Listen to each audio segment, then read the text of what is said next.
interesting. I'm gonna share it with y'all, but the rabbit hole goes a little deeper. See, this is like 1 minute little clip right here, but I got something for you. Check this out.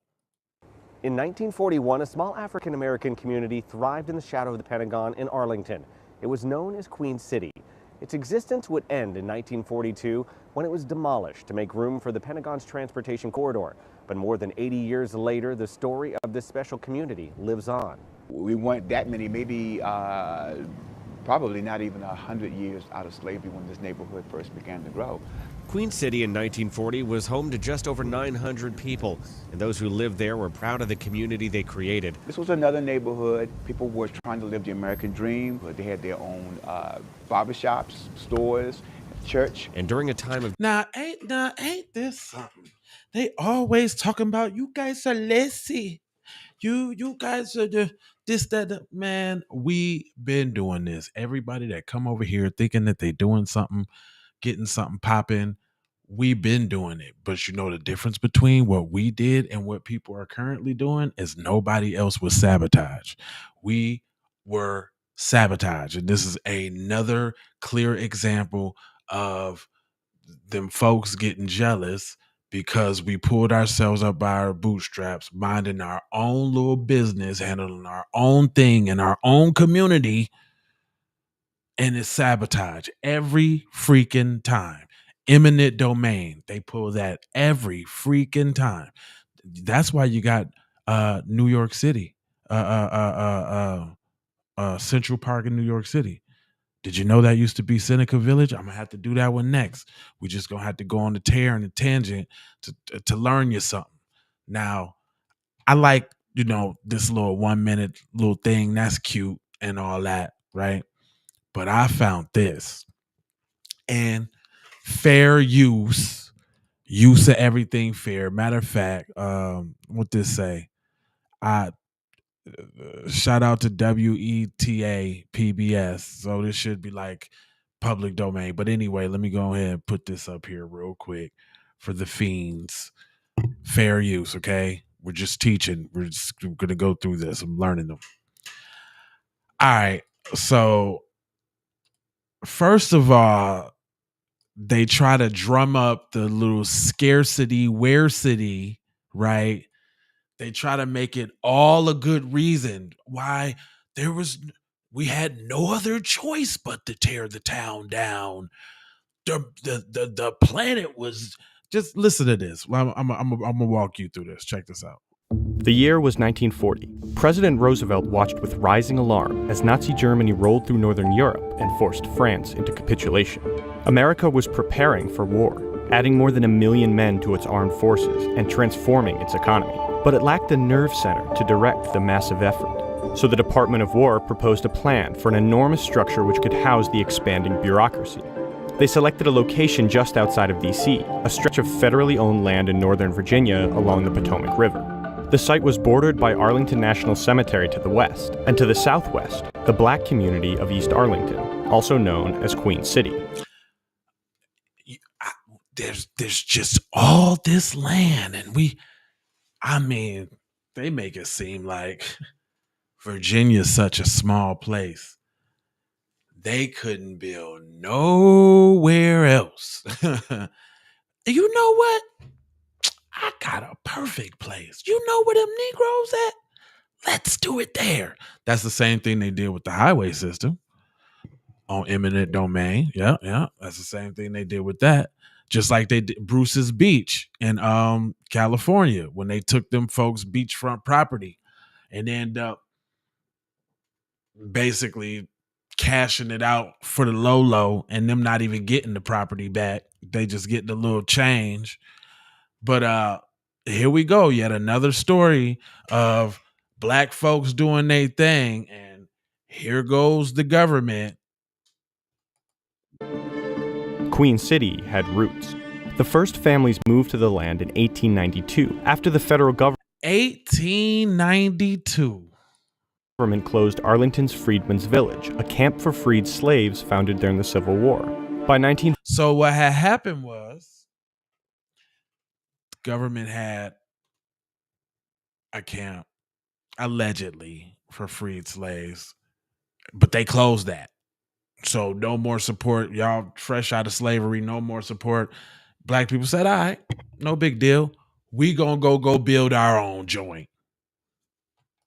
In 1940, some 200 households lived in the neighborhood, around 900 people, alongside small businesses, a trolley stop, and 3 Look at that.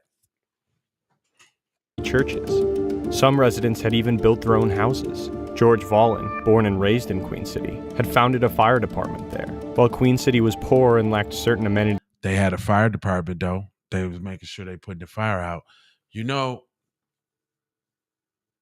I don't know what the laws was and what was going on around then. So I don't want to, you know what I'm saying? I never want to be too hasty when I speak about these times. But it seems like to me, I get maybe this situation. I don't. It seems like they don't never have the artillery, like the gun stores. Like where them be at? Anyway, let me let it go though. like running water. It was a real happy, solid community, said Volin.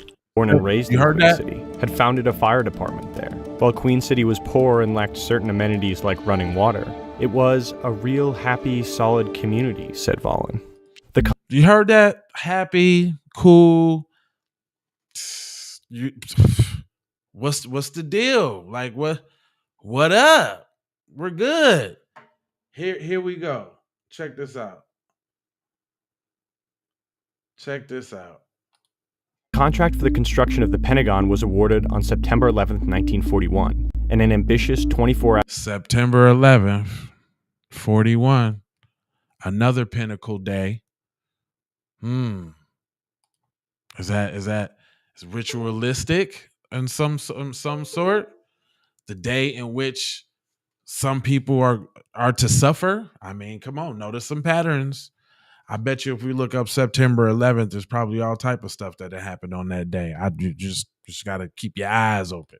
Was awarded on September 11th, 1941, and an ambitious 24-hour construction project began the same day. So they got the money and started the project the same day? Right away. Okay. The undertaking required nearly 700,000 tons of sand and gravel, and over 7 times the amount of concrete used in the Empire State Building. Up to 15,000 workers worked on it. Oh, that's one thing I wanted to stop at too. If you notice, it's a lot of brothers right there. There's a lot of black men walking up there. Now they always showing nice little sanitized pictures of white men clicking and clacking on the hammers and this, that, and the third.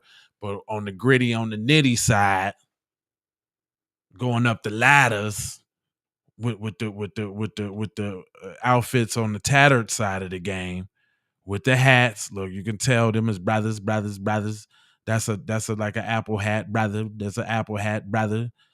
Them is all brothers right there, climbing up there, brothers. Them is brothers right there. They don't show y'all that.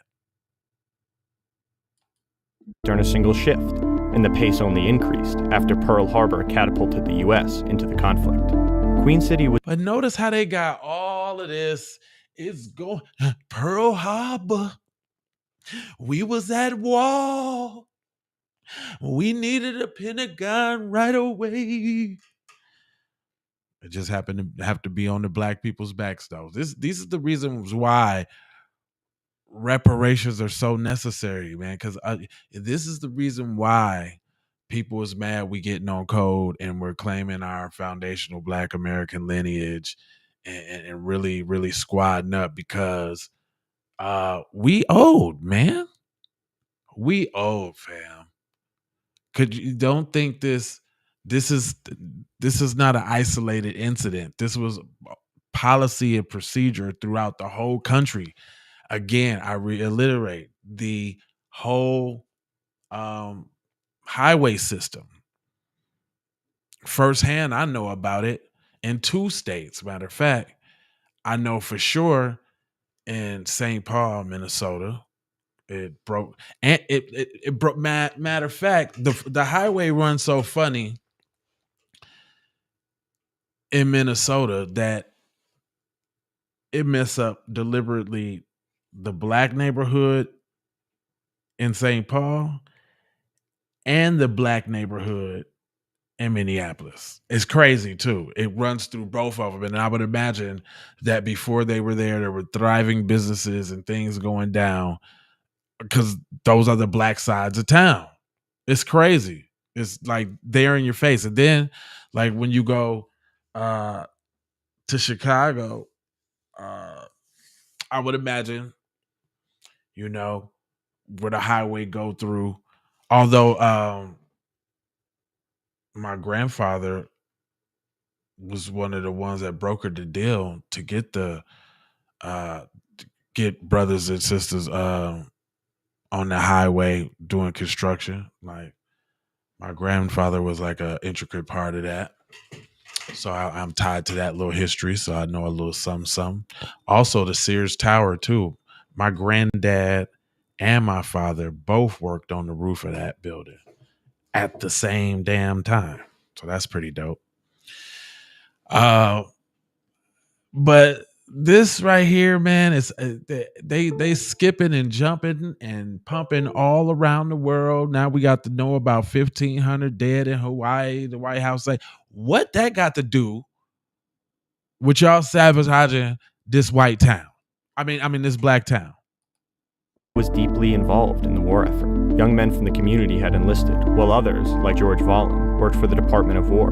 They watched the buildings rise with curiosity. See them brothers up in there getting it in, working it out. Them brothers they always talk about we late. Look them brothers getting them hours in, getting that money. It's 4 up. 1, 2, it's 5. 1, 2, 3, 4, 5. Yeah, he looked like a brother back there, little brother. With Mr. Charlie right there. You know who that is. That's Mr. Charlie. Anyway. They watched the buildings rise with curiosity and had no idea their lives were about to be turned upside down. Wow, look at that. And look, notice how they always got pictures and accounts of all the dirt that they did. They want to make sure that there's a lasting memory. Remember when them Negroes' houses right there and we was building the Pentagon and they didn't know we was going to need that space for parking lots and infrastructure. We had to kick them all out and bulldoze everything. I mean, come on, man. When has this ever happened to a Chinatown? I'll wait. When has this happened to a little Mexico? I'll wait. Seems like to me, their sectors get bigger and bigger.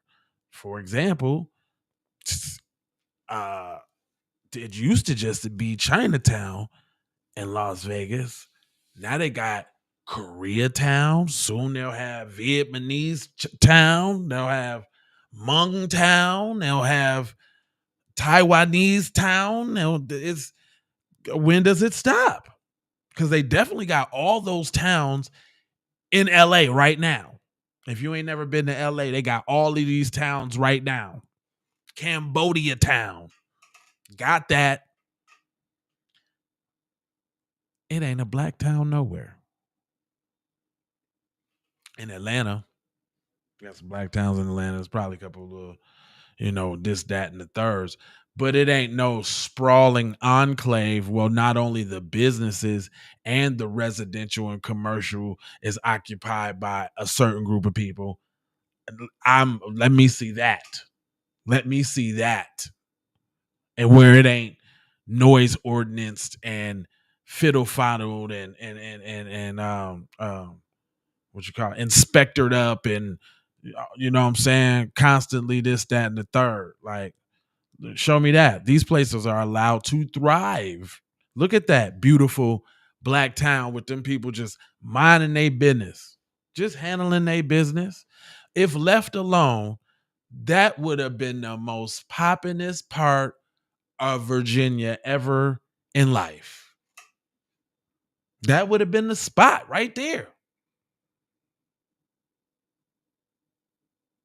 But do we as a people get to experience those things? This is the reason for reparations, man. And don't think that this is an isolated incident. Once again, I can imagine we have all been affected in some way by some eminent domain. That especially when it was like the Trail of Tears, this, that, and the third. Hold on. We just thought they were going to build a building over in the field, Fallon told the Evening Star decades later. Then they came to building the roads, and that's when they took all the houses. In February of 1942, the federal government announced that Queen City would be demolished to make room for a series of highway interchanges that could transport war workers to and from the Pentagon. Residents had to vacate by March 1st, less than 1 month. They protested for more time and compensation, sending a letter to First Lady Eleanor Roosevelt, and with her help, getting a hearing before the House of Representatives, but to no avail. Construction started before many had even vacated their homes. And on April 17th, 1942, the War Department burned Queen City to the ground. For the residents of Queen City, the displacement was devastating. But for some who worked on the project, the demolition of an entire black community was a positive good. Highway planner Jay Downer claimed that one of the big points of the road network was that it required destroying the slum triangle. This plan takes out some troublesome darky slave cabins and cleans up that strip. Homeowners received up to $2,052, while renters received nothing. Some residents moved in with family members, while others were resettled in 2 trailer park communities in Arlington, which endured for years after the war.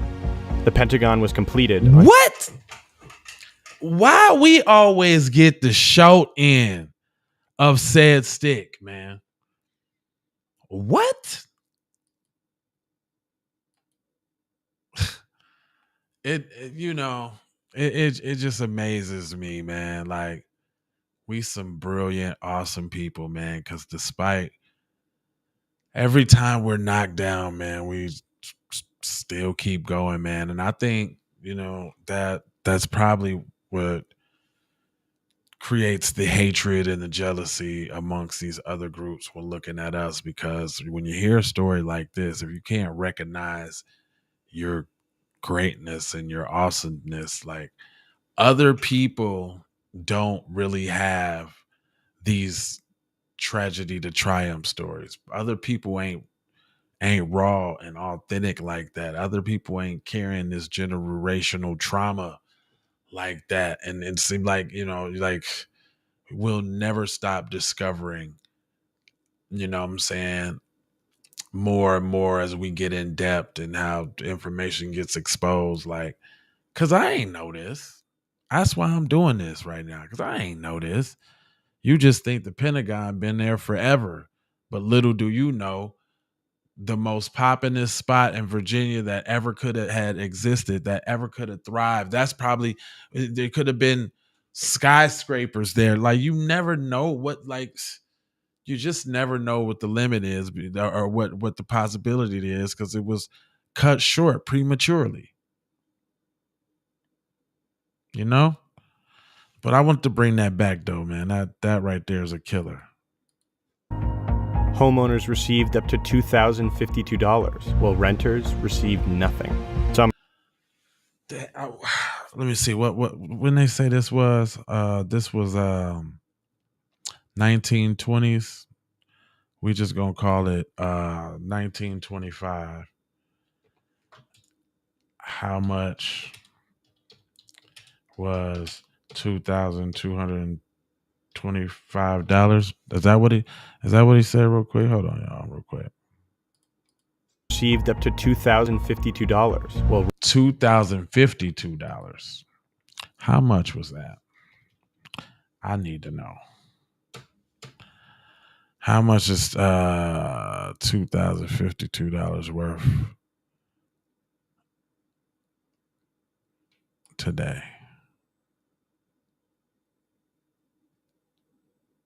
So, it's say that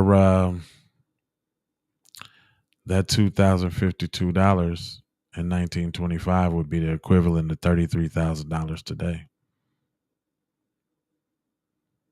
But then that's what they say. That's what they say they gave them. Because if they ain't get a renter's nothing, how we just so sure that they gave a homeowner something? And then, I mean, you could just imagine the rigmarole of this, that, and the third, trying to go find you another spot, woo-dee-woo, wham, wingle, and uprooting your whole life and this, that. Like, you think that little $2,000 is something. You dig? How long did it take them to do that? We talking about people, you know what I'm saying, fresh, like not too long, a couple of generations out of slavery.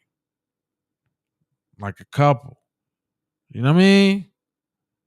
Trying to do their thing, trying to come up, trying to survive. This is crazy. It makes you quite upset, honestly. Renters received nothing. Some residents moved in with family members, while others were resettled in 2 trailer park communities in Arlington, which endured for years after the war. The Pentagon was completed on January 15, 1943. 40% of the workers who built it were black. What did I tell you? I told you them boys that was going up them stairs right there was black. I told you that. I knew them brothers. I said them apple hats and them brims and them suspenders. I mean them overalls. I seen the brothers. It was the largest office building in the world, housing 33,000 workers who helped guide the U.S. to victory in World War II. But for the residents of Queen City, it wasn't enough to give their lives and labor to the war effort. Look at that, man. It's always stories like this, man. Like there was black people pulling their stuff up by them bootstraps and, you know, trying to just pursue life, love, liberty, and the pursuit of happiness. And what do you know? You know, here comes the government to just put the foil in all of those plans every time. Man, you know, they say you wonder how you're not insane by hearing these kind of things. And I'm just saying, like, that's the gift and the curse of black people, you know, our humanity and our empathy and sympathy and that kind of thing. Because this couldn't be them folks. If this was them folks don't have stories like this because they nutting up. That's all I'm saying. They were forced to give up the community they had built, too. They always got pictures, fam. They always got a memento. That's why that's why I be leery on the slave ships. But I ain't gonna hold you. I'm emoji Foja, scold you about being on code. And you know, I got 4 words for you. I need you to go ahead and subscribe for the vibes, like for the spike in the algorithm. Make sure you comment because it does the same as like, and then make sure you share if you care about getting black empowerment everywhere. Please do that on the platforms that we own, Jones. And just to bring it all the way to the crizzle, my nizzle, I got love. Well, hold on. I got to look at you, boy. Hold on now, boy. See, hold on. Let me give you the full throttle. Can I give you the full throttle, boy? Hold on. Love, peace, blessings, and maloha. I'm out the door, ha, for sure, ha. You already know. Yiggity. FBA fixation. It's just that FBA fixation, y'all. Woo! FBA fixation. I'm telling you what I know right now. Oh, FBA fixation. Oh, it's a